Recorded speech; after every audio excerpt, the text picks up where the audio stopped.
Are you a first-time buyer looking to get on the housing ladder but not sure where to start? If so, this video is for you. Hi, if we haven't met before, my name's Dan and I'm a CeMAP qualified mortgage and protection advisor. This video is purely for educational purposes only and should not be seen as advice or a recommendation to act, and I must stress your home may be repossessed if you do not keep up with the repayments on your mortgage. With that out of the way, on with the video. The first thing you should really do is find a mortgage advisor such as myself and get in touch with them. They will take some very basic details from you, such as your income, how much deposit you have, what property prices you're considering, and arguably, and most importantly, what is your credit history like. This information helps us establish at the very beginning if you could qualify for a mortgage before wasting your time any further. Once we're confident that there is a good chance of you obtaining a mortgage, then we'll go through the process of a fact find. This is a mortgage application form that we have that will ask more detailed information about you. We will also ask to see your passport and pay slips. This helps iron out any potential issues that may arise further down the line. If you're self-employed, it will help speed up the process if you've already filed your latest accounts before approaching a mortgage advisor.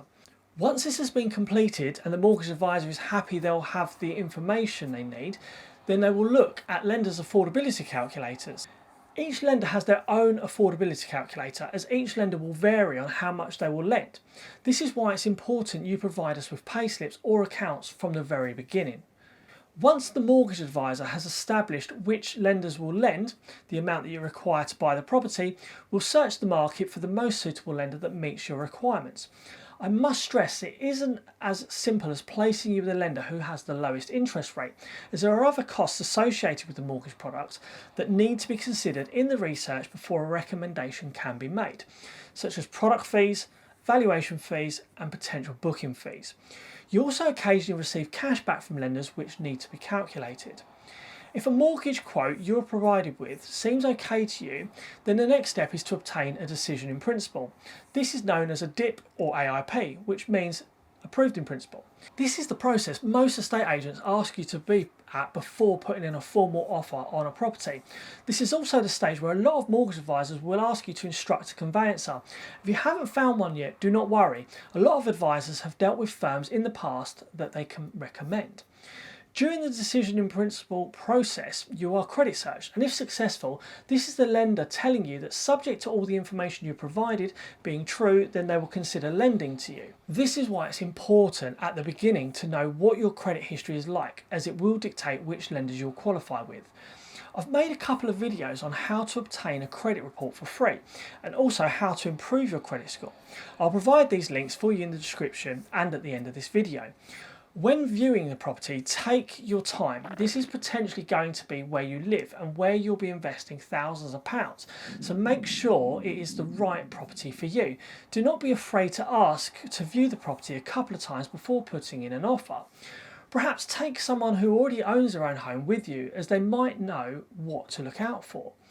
Once you've put in an offer to purchase the property and it's successfully accepted, the next step is the mortgage application.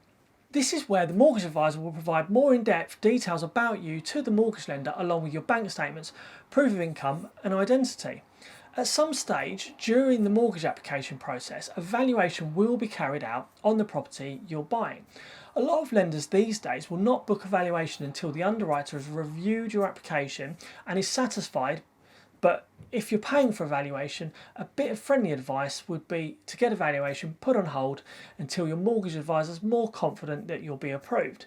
You do not want to pay for a survey on a property if your application is going to be declined. Whilst on the subject of valuations, there are three main types of survey that can be carried out. Speak to your mortgage advisor to find out which one is best suited for your needs. The next step is the mortgage offer. This is a legally binding document from the lender saying they're happy to lend. One thing to note here though is that some lenders will place special conditions on their mortgage offer which your conveyancer will need to satisfy before being able to complete the mortgage.